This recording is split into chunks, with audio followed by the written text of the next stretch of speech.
बिस्मिल्लाहिर्रहमानिर्रहीम। अस्सलामुअलैकुम। सऊदी अरब की अब तक की आम खबरों के साथ मैं हूं आमिर शहजाद। अगर आप भी सऊदी अरब के हालात वाक़यात से बाखबर रहना चाहते हैं तो वीडियो को पूरा देखिएगा। बढ़ते हैं खबरों की जानिब और शामिल करते हैं आज की पहली खबर।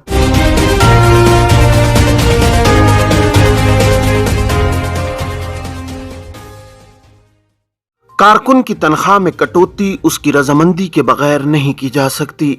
सऊदी वजारत इफरादी को तो समाजी बहबूद ने कहा है कि कारकुन की तनख्वाह में तब्दीली उसकी रजामंदी और तहरीरी मंजूरी के बगैर नहीं की जा सकती।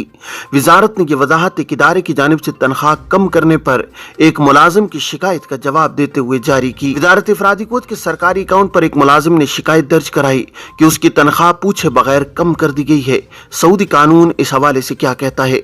वजारत इफरादी कोच ने उसका जवाब देते हुए कहा कि किसी भी कारकुन की तनख्वाह उसकी तहरीरी मंजूरी और रजामंदी के बगैर तब्दील नहीं की जा सकती।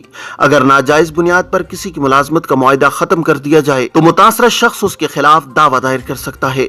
वजारत इफरादी कोत ने कारकुनान के मेहनताने में कटौती से मुतालिक सवाल का जवाब देते हुए कहा कि गैर कानूनी बुनियाद पर किसी भी कारकुन के मेहनताने में कटौती खिलाफ कानून है। माल रसद ऐप के जरिए शिकायत दर्ज कराई जा सकती है। सऊदी अरब में इकामा कवानीन के तहत गैर मुल्की कारकुनों के लिए लाजमी है कि वो कवानीन की सख्ती से पाबंदी करें और किसी ऐसे फेल और अमल में खुद को मुलव्विस न करें जो उनके लिए परेशानी का बायस बन जाए। कानून पर अमल करना हर एक की जिम्मेदारी है। जिस तरह कारकुनों के हुकूक हैं इसी तरह आजिर के भी फराइज मुतय्यन हैं। आजिर और अजीर के माबैन अहम तरीन दस्तावेज मुलाजमत का मुआहदा होता है। बाज़ अफराद मुआहदे को अहमियत नहीं देते और जुबानी कही हुई बात के मुताबिक काम करते हैं जो उनके लिए बाद किसी भी तनाज़े की सूरत में मुश्किलात का बाइस बनता है।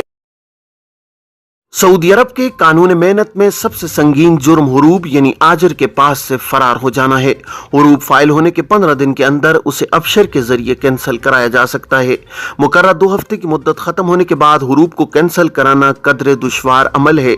जिस शख्स का हुरूब फाइल हुए 2 हफ्ते से ज्यादा हो जाते हैं उसे कैंसिल कराने के लिए मकामी अदालत से रुजू करना पड़ता है, जहाँ कारकुन की जानिब से इस अम्र को साबित करना पड़ता है कि उसके खिलाफ हुरूब गलत फाइल हुआ था।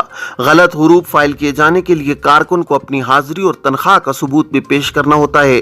गलत हुरूब फाइल किए जाने के मुकदमे में दस्तावेजी सबूत पेश न करने की सूरत में केस कमजोर पड़ जाता है, जिसकी बुनियाद पर कारकुन की जानिब से दायर किया गया केस खारिज हो जाता है। सऊदी महकमा जवाजात इमिग्रेशन एंड पासपोर्ट के कानून के मुताबिक ऐसे किसी भी गैर मुल्की कारकुन का हुरूब फाइल नहीं किया जा सकता जिसका इकामा एक्सपायर हो या वो खुरूज-ओ-ओहदा वीज़े पर मुमलिकत से बाहर गया हुआ हो। हुरूब फाइल करने के लिए कानून के मुताबिक ये लाजमी है कि जिस वक्त हुरूब फाइल किया जा रहा हो कारकुन का इकामा कारामद हो और वो मुमलिकत में ही मौजूद हो। ऐसे कारकुन जो छुट्टी या खुरूज-ओ-ओहदा पर मुमलिकत से बाहर गए हुए हैं उनके हुरूब फाइल नहीं हो सकते। अलबत्ता ऐसे कारकुन जो खुरूज-ओ-ओहदा पर जाकर वापस नहीं आते उनके इकामे कैंसिल कराने की एक ही सूरत होती है, वो खिर्ज व लम्यात की कैटेगरी है जिसके जरिए कारकुनों के इकामों को कैंसिल कराया जा सकता है। खिर्ज व लम्यात की कैटेगरी में शामिल होने वाले कारकुन कानून के मुताबिक किसी दूसरे वर्क वीजे पर 3 बरस तक सऊदी अरब नहीं आ सकते। अलबत्ता अगर वो अपने साबिक स्पॉन्सर के दूसरे वीजे पर आना चाहें तो इन्हें इजाजत होती है कि वो पाबंदी की 3 बरस वाली मुद्दत के दौरान साबिक कफील के वीजे पर सऊदी अरब आ सकते हैं। ऐसे अफराद जिनके इकामे की मुद्दत बाकी होती है और उनके वाजबात भी कंपनी के जिम्मे होते हैं और उनके स्पॉन्सर इन्हें खिर्ज व लम्यात की कैटेगरी में शामिल कर देते हैं, इन्हें चाहिए कि वो अपने वाजिबात की वसूली के लिए अपने मुल्क के सिफारत खाने के तवस्सुत से सऊदी लेबर कोर्ट में केस दायर कराएं, जिसमें इस अमर की वजाहत करें कि वो खुरूज-ओ-ओहदा के कानून की खिलाफ वर्जी के मुर्तकिब नहीं हुए और उनके खिलाफ ये खिलाफ वर्जी गलत लगाई गई है। ये थी अब तक की आम खबरें। अब तमाम अहबाब के कीमती वक्त का बहुत शुक्रिया। अपना अपने इर्द गिर्द के लोगों का बहुत सारा ख्याल रखिएगा। मुझे दीजिए इजाज़त। अस्सलामु अलैकुम व रहमतुल्लाहि व बरकातहू।